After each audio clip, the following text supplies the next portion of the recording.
Hi, fam. As we think about managing our emotional and spiritual health in a crisis time, as we remember that Jesus has emotions and that Jesus understands and welcomes our emotions, that God created us as emotional beings just as God is emotional, there are some practical tools that we can use to get a handle on our emotions that may feel wild and out of control.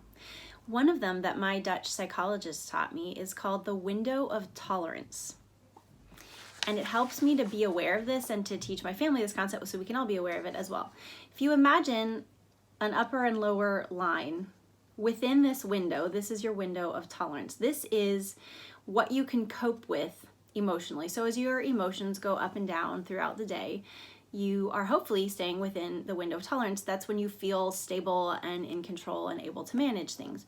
But then there are times when events happen that spike emotions in us, and we go up above the window, and that spikes us into hyper arousal, where we may feel angry or explosive or wildly sad, and we can't contain it anymore, and it just feels overwhelming. We can't tolerate it anymore. That's why it's outside the window of tolerance. So that's hyper arousal.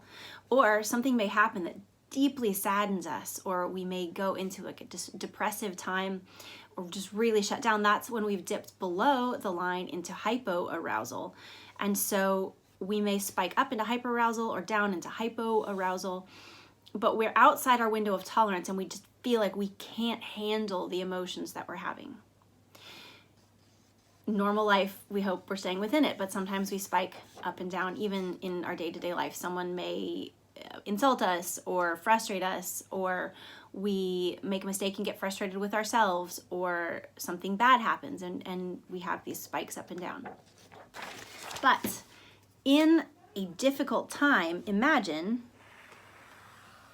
okay, so there's no big deal, just a global pandemic.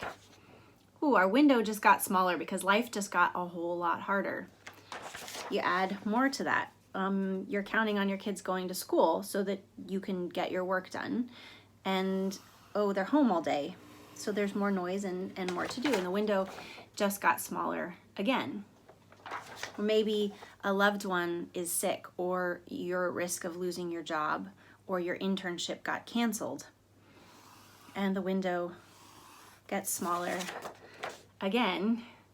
And it's like life is shrinking down on us. Or maybe you really love going out and you had exciting plans and you're canceling them, and you're not able to see the people that you love and care about. Or maybe you're personally sick and the window shrinks down again. And so now your window of tolerance, instead of being here, is here between these two smallest lines. And so the emotions, even your day-to-day emotions, you feel like you're hitting the top and bottom of the window a lot more frequently. Even like on a normal day when everything's fine, normal things happen, you go up and down a little, but you're within it. But now you're hitting the limits just with your everyday life, not to mention when really tough things happen and you're spiked because the window has shrunk and the spikes are getting bigger.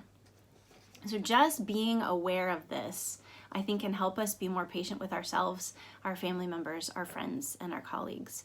Remember that a lot of people are dealing with a shrunken window and bigger things that are stimulating and affecting their emotions. So if you can think about, number one, what are the things that make your life feel like it's closing in? What are the limits that are on there? Do you have deadlines or stresses or financial pressures that make life feel like it's shrinking in? Is there anything you can do to alleviate some of those things? Cancel plans, change your expectations, try to boost that up again, maybe get accommodations at work or ask friends for help. So boost open that window so that your emotions are staying within what you can tolerate. And secondly, what causes you to spike up or to plunge low?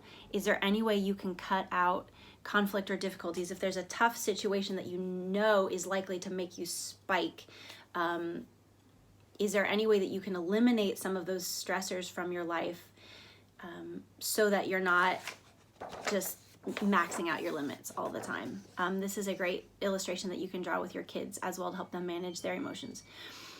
And maybe there's nothing you can change. Maybe you feel completely out of control because you can't change the size of the window and you can't change the things that are happening that are spiking your emotions. Just being aware that this is happening for yourself and other people may help you give yourself more grace and give those around you more grace, to give people the benefit of the doubt, to know that we're all trying our best, and to give each other a little bit more kindness than ever as we are all getting through this together. Remember that Jesus has emotional ups and downs. God in the Old Testament is pictured as being emotional. So your emotions are okay, but we also want to be obedient in our emotions, and we don't want to hurt other people, damage other image bearers in our anger or in our sadness. So we want to avoid lashing out at people even when we're feeling these emotional spikes. So I hope that that tool is useful for you for awareness and a reminder, just to keep in mind, to give yourself some new perspective on what you're feeling and experiencing.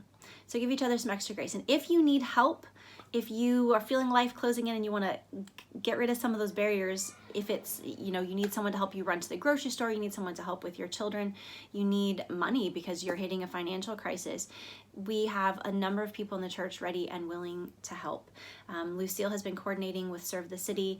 I know there are a bunch of students who are out of classes and internships who would love to help. So please reach out and let us know if we can meet any of your practical needs to help make your life just a little bit more stable. And if you want someone to talk to, you can reach out to me or Pastor Matthew or Christine or Patrick or Luke on the care team, and we would love to support and listen and pray for you during this time.